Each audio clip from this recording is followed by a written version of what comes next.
Diary of a Sociopathic Mother-in-Law Next Door. Today is Tuesday, the 10th of June 2025.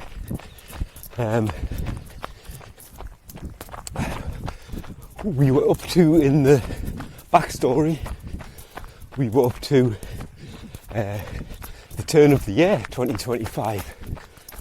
So we are only 6 months away from being up to date, and we had covered a bit of the backstory about the Husk and St George meeting, a bit of his character, about his character. He's a people pleaser, he's a yes man, he's agreeable, he doesn't say much, he's the sort of person that just sits there and nods his head. He's more bothered about people liking him than about liking himself. You know, as in, if you don't agree with somebody, say that you don't agree,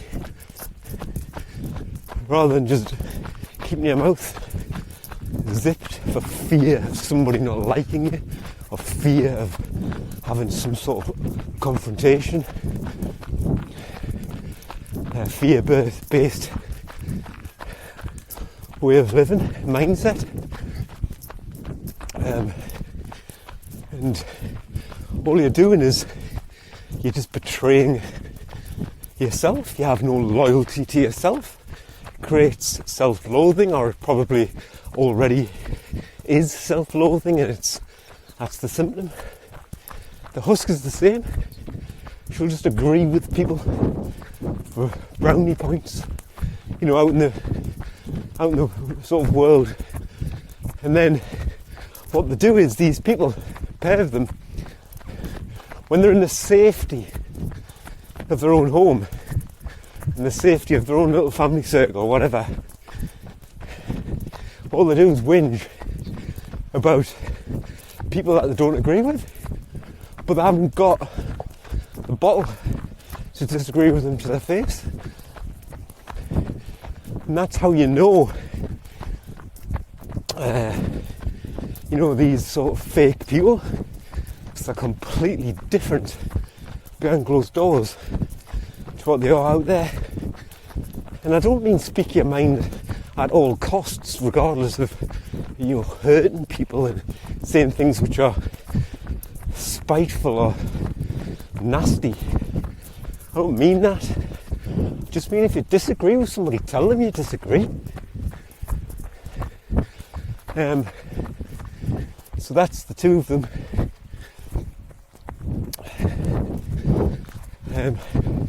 So as the new year rolls on,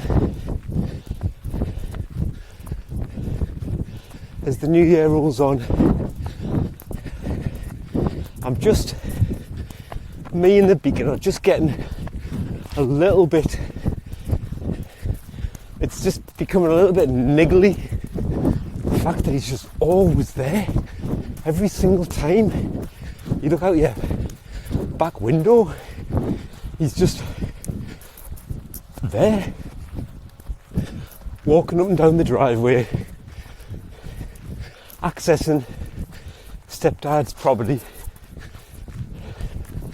and just thinking that he's can just step in and that he's got a role to play without any consideration whatsoever for our feelings or the sensitivities. What's the Husk said to him? Do they even have a conversation about such things? Emotions, other people's feelings. So me and the beacon are just getting a little bit irritated. And I think I'd said that they've booked a holiday to Tenerife in the January, I think it was, and then a holiday to Keswick, a long weekend over the Easter. Both of these are destinations that meant a lot to stepdad. It's just, is it intentional I mean, not on his part. I'm pretty sure the Husk hasn't said, oh, these were special places to me dead, for my dead husband. I'm pretty sure she hasn't said that to him. And he said, sod it, let's go and trample on his memory.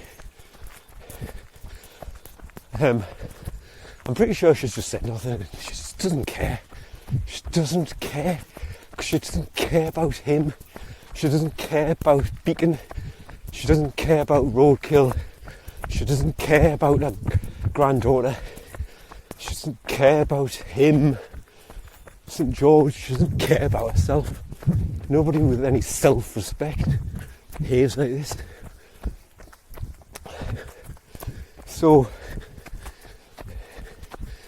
me and the Beacon were just becoming a bit irritated, and our behaviours were still just, like on a micro level, just still nasty and ignorant, lack of self-awareness, and she was almost becoming, I think I said this, the Beacon used the word hubris.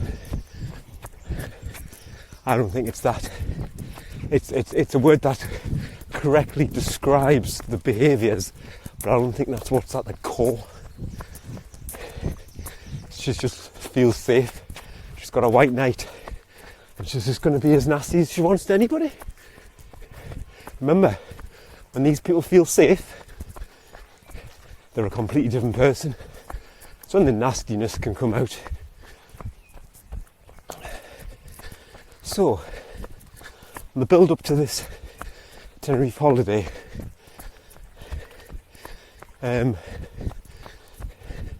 something's just popped into my memory. I'll get it out while I can. So we booked a holiday as well. We were going the day after they returned, and then the build a couple of months before these holidays, we booked one in Lanzarote. A couple of months before these holidays, the Beacon was having let's just call it a difficult conversation with the Husk, and at some point the Beacon said, hiya. And at some point the Beacon said, bear me, I'll just be pleased when I get this holiday. I could do with a holiday. And the Beacon's reaction was, whew, you could. Something like that. And it's just, you can't afford any acknowledgement. Can she? Any satisfaction. Always has to come back to me. What's so difficult about your life? Freeloading of us. The free home. Your free water. Your free broadband. Living in a pretty rural village, free of charge. You don't have to work, you don't have to lift a finger, don't do anything for anybody. And every day is just empty. Yeah? She does need a holiday, Husk. So, again, just another sign of just the way she does things, to lash out, be a complete Husk. So, comes to this holiday, pair them, go to Tenerife. Like a couple of teenagers. Well, they're not like they are a couple of teenagers. So it comes to their holiday, and while they're away, we're enjoying the peace and quiet, having our home to ourselves and not having to deal with any of her drama. And then the Beacon gets a text halfway through. And firstly, how can you not look after yourself on your holiday with your knight in shining white armour. Why can you not look after yourself? I thought you were a grown woman. You need to text home, but yeah, because the dynamics completely inverted. We're your parents. You're the teenager. You're the child. It's the way the relationship is. Huffy child who doesn't have any emotions and certainly doesn't understand the emotions of others, like a child. So she texts her. Some catastrophe has happened. This is not verbatim, but it's something along the lines of she was out for a walk and she wasn't feeling the best. She had a cough or something, probably all those vapes you've been chewing on, and now that you've had to reduce or certainly give up because you can't vape in front of St. George, he wouldn't like that, would he? So you hide it from him because you're a lie. Your whole life is a lie. It's just another lie that you've got to tell by omission. So she's got a cough. That's her going through a recovery, in my opinion. And she's been to whatever, a local chemist or something. Remember, this is in Tenerife. It'll be whatever, 25 degrees or something, maybe a bit warmer in the direct sunlight. So anyway, and she gets a cough syrup or something, a cough mixture, and she probably starts necking that. And as the beacon pointed out to us after she told us this story, she generally speaking has problems going, shall we say, when she goes on holiday, so she'll have taken some laxatives,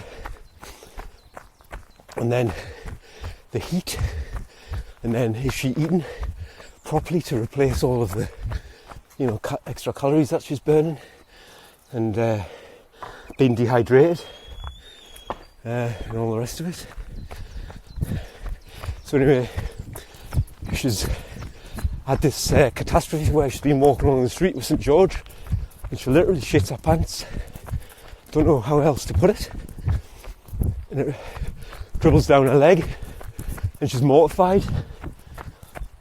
And she has to obviously go back to the apartment and clean herself up.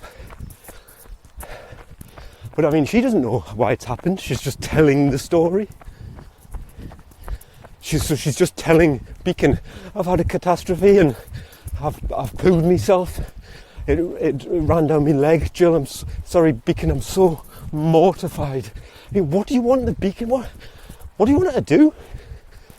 Like, what is she meant to do with that text? From the fact that it's just weird. What is she meant to do with it?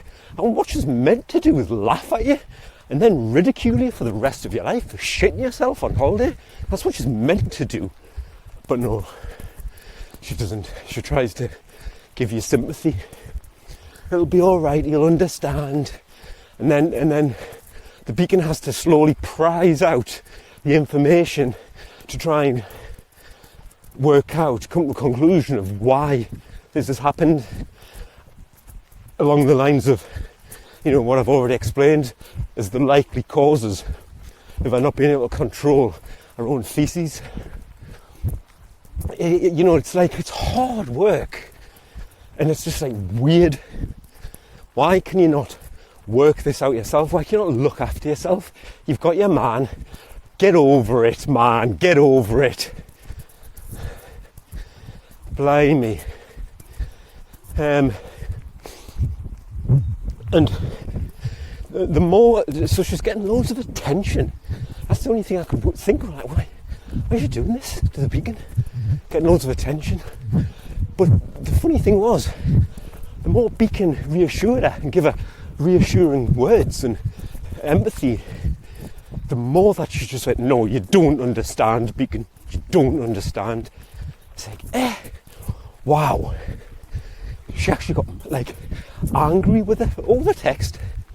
But you know, I mean, who communicates over text? I know it's a lot of people, but everybody knows you can't communicate over text.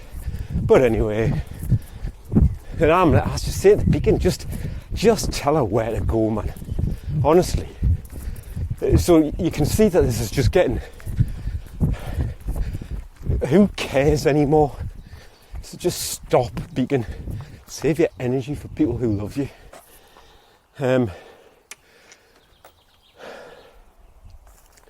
So this incident, right, okay, whatever. That's the end of that then. And then, so a few days later, she's coming home.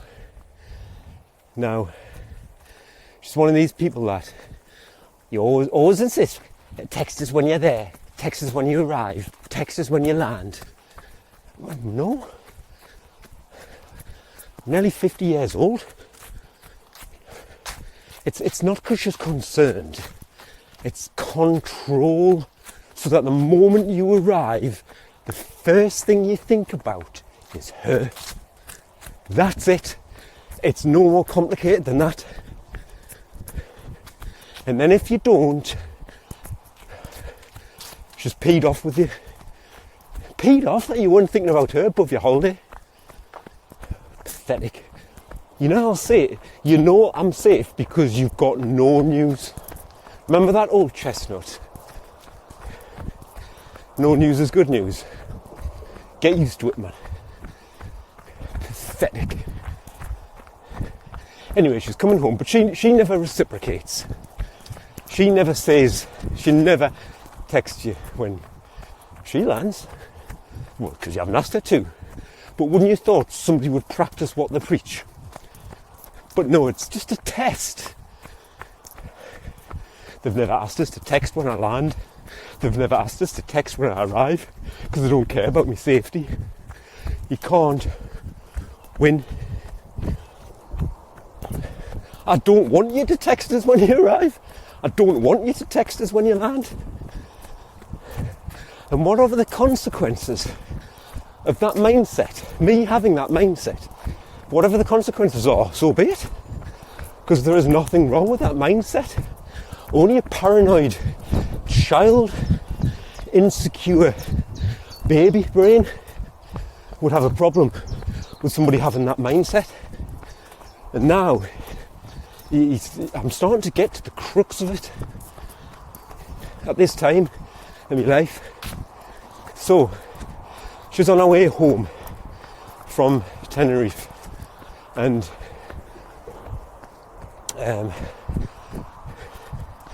she's getting picked up from the airport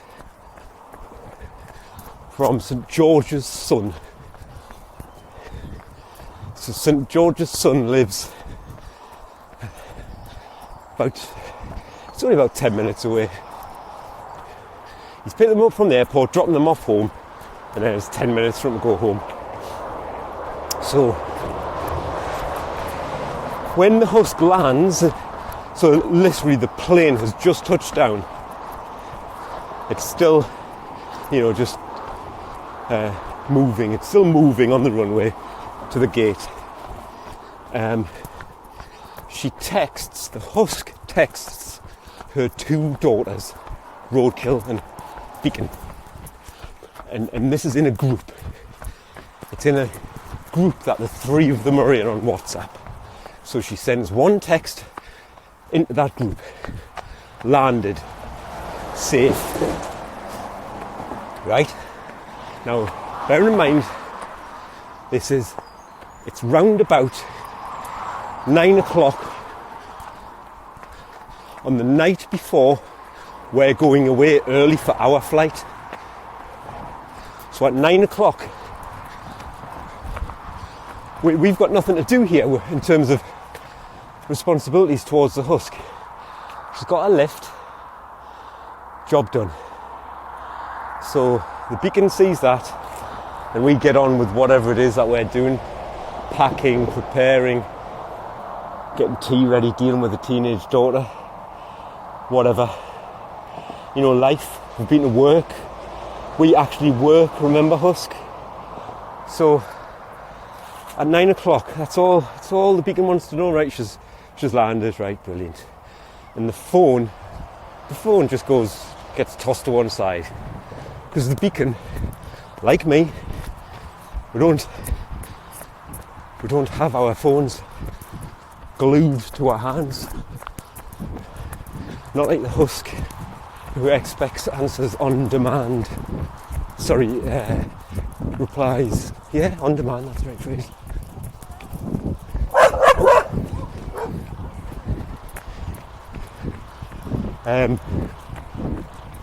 So, we're looking forward to a holiday. We need a holiday. Things have been pretty rubbish, and we really can't wait to get on our little week of escape to the sun, all inclusive. Spend time with my daughter, much needed, just the three of us.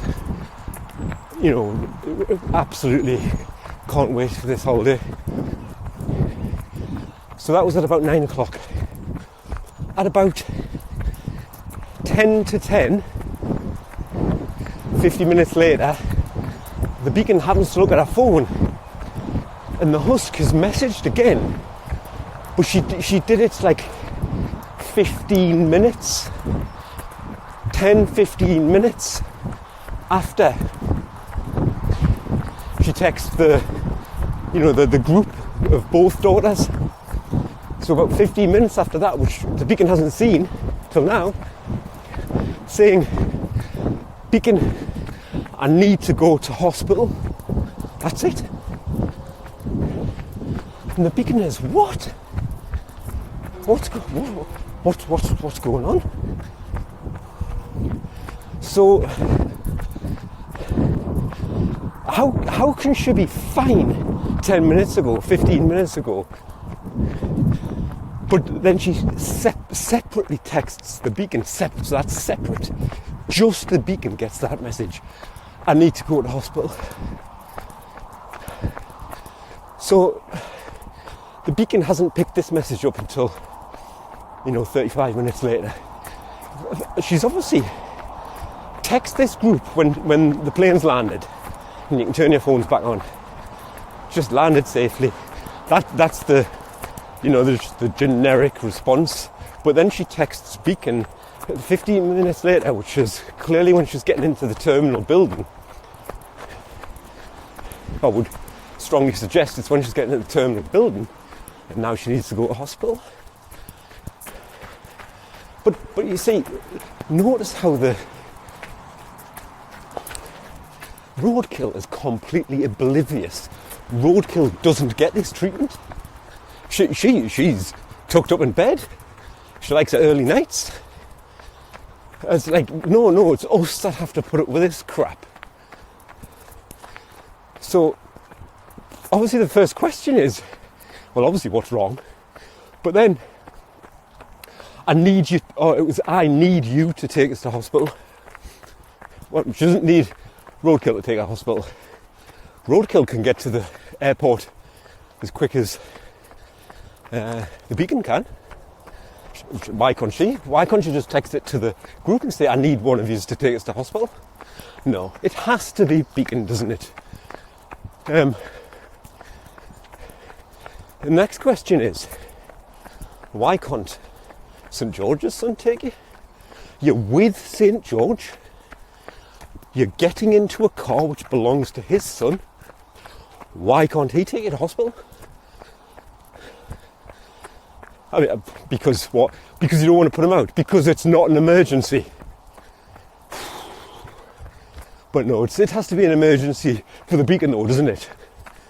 So anyway, because the beacon hasn't picked this message up, it was sent, 35 minutes ago, the beacon's thinking, no, now I'm going to be in the bad books because I'm ignoring her.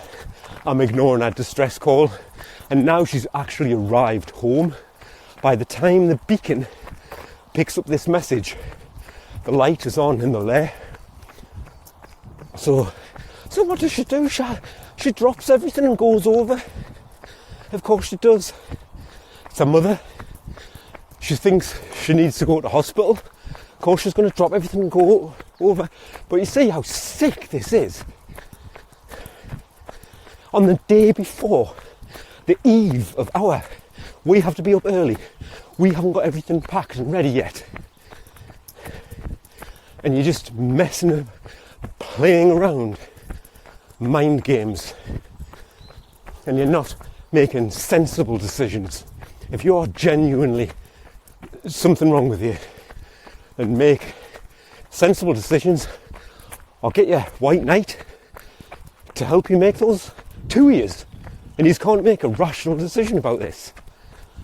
Pathetic. So Beacon goes over, and she's got sore ribs or something. She's got a bad cough. She fell out of bed one night. She's got sore ribs. She thinks she's got a punctured lung, but she hasn't. Everybody's telling her you haven't. You'd be in a hell of a lot more pain and distress if you did. You've obviously got a bruised rib, you've got a cough which is agitating it. But she was so over-egging it, playing the victim. But then they begin to say, right, well, phone such and such and get you to hospital. No, I'm not going. Not going. So now with the Beacon is telling her to go to hospital, she won't go. This is what you're playing with. You get that text out of the blue. She won't go to hospital in the car that she's getting a lift home in. And then when she gets home, the Beacon drops everything, and then she doesn't take any of her advice. She won't listen to her. She won't listen to advice on what she's saying about what she thinks the problem is. And she won't take her advice on going to the hospital to get checked out. So you just think, sod you then? It's just pathetic. It's all for attention. And then she milked that for days, by the way. Milked that for days. Sore rib. I'm not denying she's got a sore rib. You can tell when people are milking it. And he loves looking after her. The White Knight. He's St. George. He absolutely, they're just playing out roles in a movie. Two characters, they've auditioned for the part, they've done the audition, they've been successful, and now they are acting out the scenes, and they are the perfect match in the story. Both fake actors, characters. Neither of them can make rational decisions. That's the real world. Everything is just impulsive. And what will make the person feel the best? I tell you what will make them feel the best, doing the right thing, ultimately. Anyway, so comes away from that. Was that the end of that story? Oh, it also came out, transpires that obviously St. George had said, well, I'll take you to hospital. Why are you sitting there then, St. George? Why didn't you do that straight away? Because you're a sackless coward. So, well, I'll take you now. No, you can't, you've had a drink. And then it all becomes clear, doesn't it? Last day on holiday, neither of them are driving. They've been overindulging, shitting themselves. And then that flight home, it mustn't have been till 6 o'clock, whatever, 5 o'clock, all day with nothing to do, and they've had a drink. Now all of a sudden, it becomes clear, and you can understand those erratic decisions. So yeah, that was Tenerife. And then the photograph, she's updated her Facebook profile because it's got to now have them both in, and it's them two on Tenerife. But laughingly, she's wearing a football t-shirt, football jersey of his favourite football team, pair of them sitting there in their football tops. I mean, she looks like a complete spanner. Women do not. If women want to watch football, if women want to wear men's clothing, fine. In my opinion, women do not look good in men's football tops. Any woman.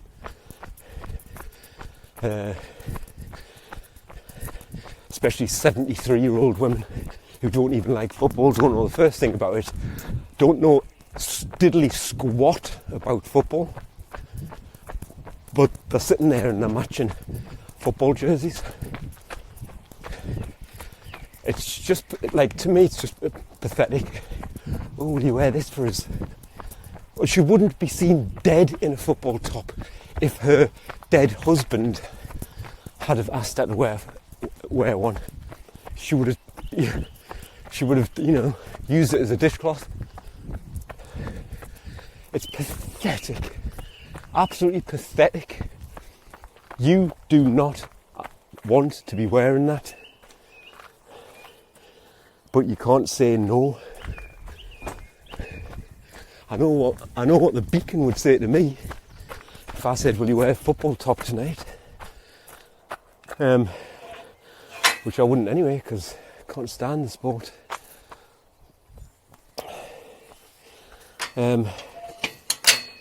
But yeah, pathetic. So that was Tenerife. We eventually go away, get on our holiday to Lanzarote, and I had a fantastic time. Stories just stuck into my mind. So we're away on holiday, and I'm sure I've told this one, but I'm going to tell it again because I don't think I've told the full story. So I'm getting wind that she's letting the dog in the garden when we're away, for little camping weekends or longer holidays. I know that she's letting her dog in my garden. It's totally, totally disrespectful. You wouldn't let your dog in your neighbour's garden, would you, when they go on holiday? Would you do that? No. And she knows I don't want her dog. She knows fine well that I don't want the dog in the garden. It's not just a social norm. I've specifically told her that the dog isn't allowed in the garden. So I've gotten on to the fact that she is. But like with everything else, if I confront her, she'll just lie. Because when she's confident that you can't actually prove it, she just lies. So I just set up a little trap. This is how childish it gets sometimes. So she's got a gate. She's got a front gate which takes her down my drive to exit, and she's got a little side gate, back gate if you like, which accesses the back of my garden. And the idea of that was for Grandad to be able to use the little vegetable patch at the back of the garden, access to that, and also for them to come across to the little bar that I built at the back of the garden. So Grandad's dead and we don't go to the bar anymore because we can't stand the company. So is that gate required? No. So I put a padlock on it. Now I know that's the gate she's obviously going to use to let the dog in my garden. And you might be thinking, well, it's not a very clever trap, is it? Because you'll clearly just take the dog around the front. Yeah, but obviously, knowing the Beacon the way I know the Beacon, I know that our rage, she won't be able to keep our rage in. How dare he put a lock on his own gate to his own garden? Because that's how messed up she is. So we're on holiday, and the Beacon gets a text. What's with the lock on the gate? So there you go. Fell straight into my trap. I knew she wouldn't be able to resist.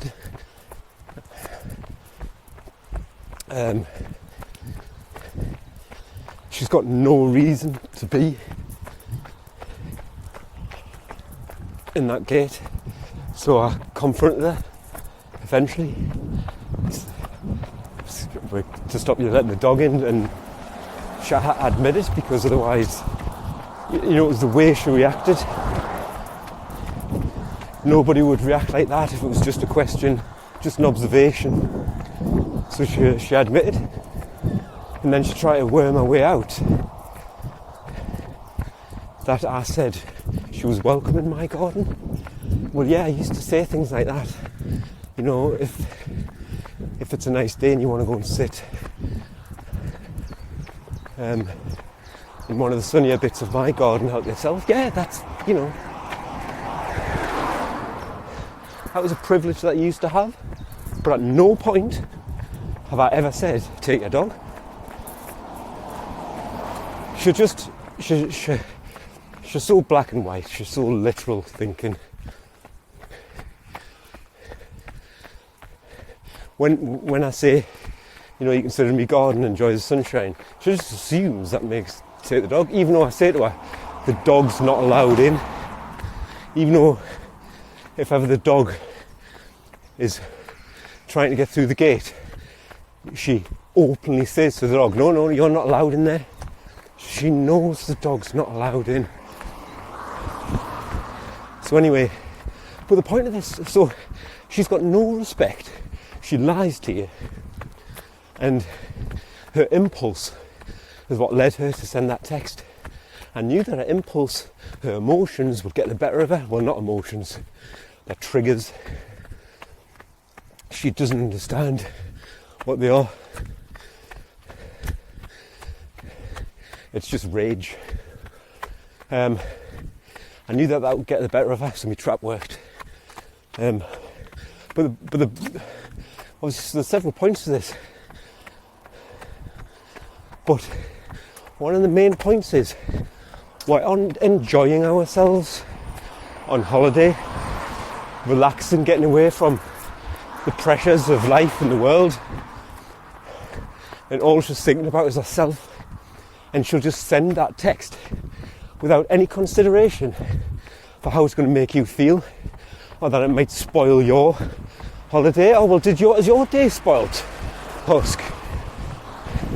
It's not your garden, it's not your gate. Plus, you're just going to have to wait till we'll come back. It's as simple as that. If you want to ask us. Yeah, I think that's it for this entry. End of the Tenerife and Lanzarote holiday.